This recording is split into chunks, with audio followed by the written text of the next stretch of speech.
Alright, well hello there. I got asked to make a video for this week, so I chose one of my favorite chapters in the book of 1 Samuel. Some of the guys and I are reading through this book right now. And so the first thing I'm going to ask is that everyone goes to find their Bible. I don't have time in this video to read the whole story, so pause right now and go grab your Bible. And I want you to find 1 Samuel chapter 16. So that's in the Old Testament. That's like a quarter of the way through your Bible, maybe. Right before 2 Samuel, obviously, and 1 Kings, and a little bit there. So go ahead, pause, and go grab your Bible and read through that chapter, 1 Samuel chapter 16. It's a great story about the soon-to-be King David.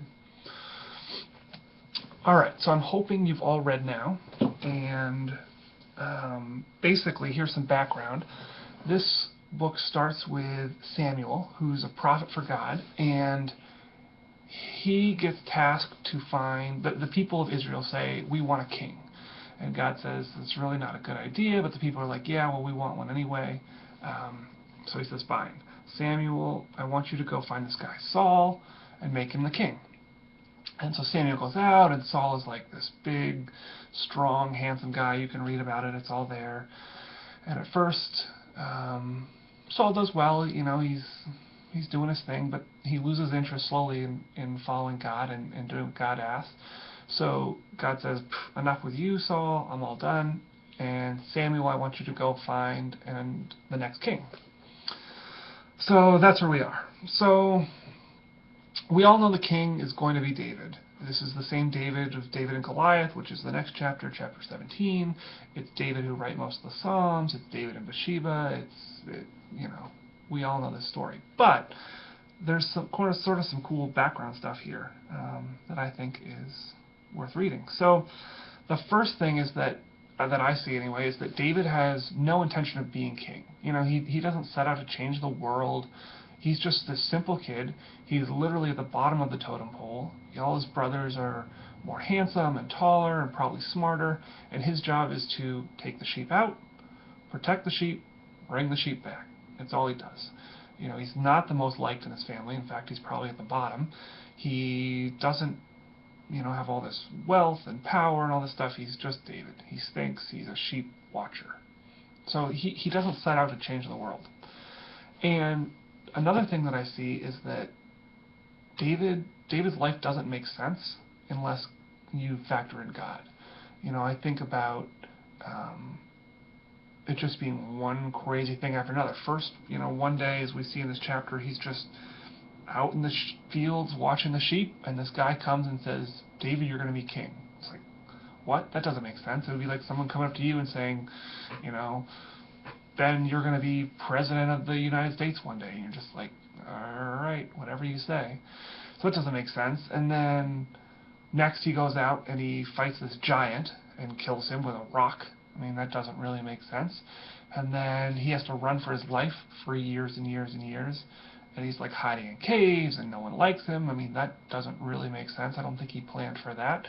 And then suddenly he ends up in the palace and he's murdering this guy and God's forgiving him. I mean, the whole thing doesn't make sense. To him, it must have been like, what is going on right now? Like, God, where are you? What are you doing? This whole thing is crazy. But the one constant thing in his life is God.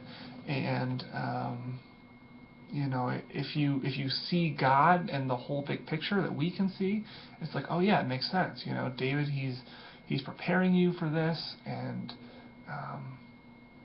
you know, it's going to work out in the end. But boy, you know, we just have to remember that we can't get bogged down in what seems crazy right now, what seems impossible, what seems really hard, or just strange, weird. You know, like, life is really hard sometimes, and we get so focused on the craziness of it all, and you just sort of have to remember that God is there through it all. Alright, so the next thing is that we see that if one man won't follow God's plan, then he'll find someone else. You know, Saul started out with this pretty good attitude. He's doing pretty well, it seems like. God picked him, more or less, and then he gets off track. And that happens, but God sort of continually gives him these warnings, and you need to figure it out. And Samuel's talking to him, and suddenly God says, you know what? If you won't follow my plan, if you won't, let me use you the way I want to, then I'll find someone who will. Maybe Saul was better suited for the job. He certainly looked the part of a king. He probably had a better background, but his heart wasn't right. And so God said, you know what? I'll find someone who has the right heart. And I think that's sort of what God's looking for in us, is he's looking for someone who, even if your background isn't perfect or you feel like, who am I? The only thing God cares about and is looking at is your heart. And so if you're willing to take that step and say, even though, it's crazy, God, and I don't understand, and it's really hard, impossible at times, I'm gonna follow you. I think that is what God's looking for, and that's the people he ends up using. And then we sort of see that Samuel was looking for this perfect guy. In the start of the the chapter, verse 1, you see that Samuel is still mourning for Saul. Samuel's like, oh, I thought Saul was perfect, and he looked so good, and God says, snap out of it. And then later he goes and he's looking at all the brothers, right? Jesse is the dad, and he says, I want to steal your sons.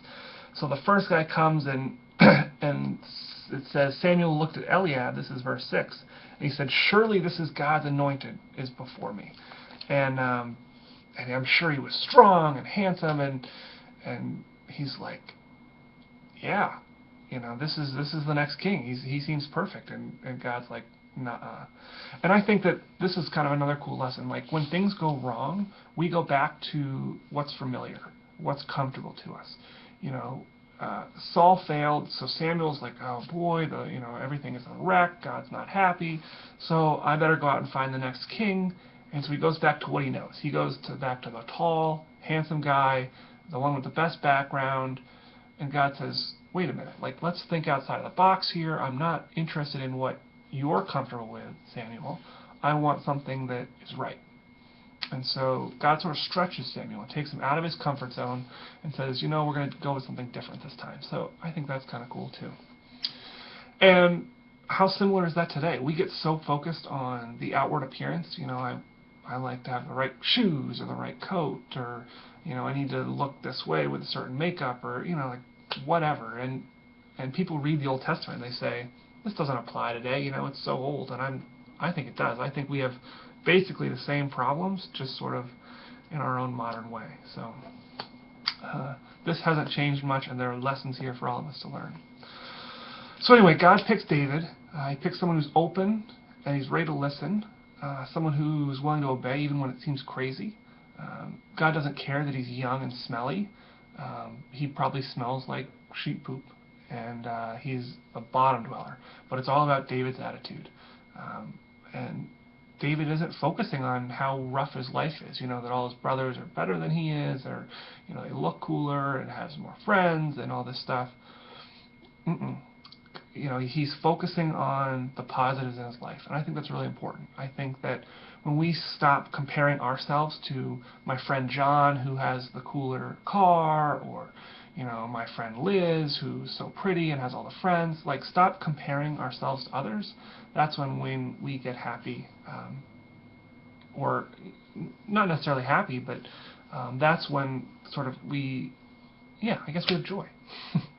We stop comparing to others and start focusing on God and his plans for us and what he says. That's when we have real joy. And I think that's when your attitude's right, just like David here. The last thing that I'll say is that we see David as being given control of the little things first. He's faithful with the little sheep. And that doesn't seem like a lot. We see that as he goes out in the next chapter to go find his brother, he finds someone to come and take over for him. And he's faithful with what he's been given. And it's like the parable in the New Testament with the guys who are, the one man's given 1 coin and 2 coins and 5 coins, and they go and double them, and the one guy buries it. And you have to be faithful with what you've been given. Faithful with the little things. My favorite little line is, the secret of your future is hidden in your daily routine. So if you can be faithful in your daily routine reading the Word and spending some time in prayer and being a good example to those around you, then God will open up your future and give you bigger things to sort of be faithful over. So anyway, I challenge you to think about that. Are you faithful in your walk in the little things? Can you focus on God's plan and trust Him even when it seems crazy and impossible? And I think that if you can do those things, you'll live a long and happy life, a joyful life, and that God will really have the opportunity to use you. So anyway, thanks for listening. I hope you continue to read through Samuel. It's a great book full of awesome stories, and hope you guys are all well. Thanks.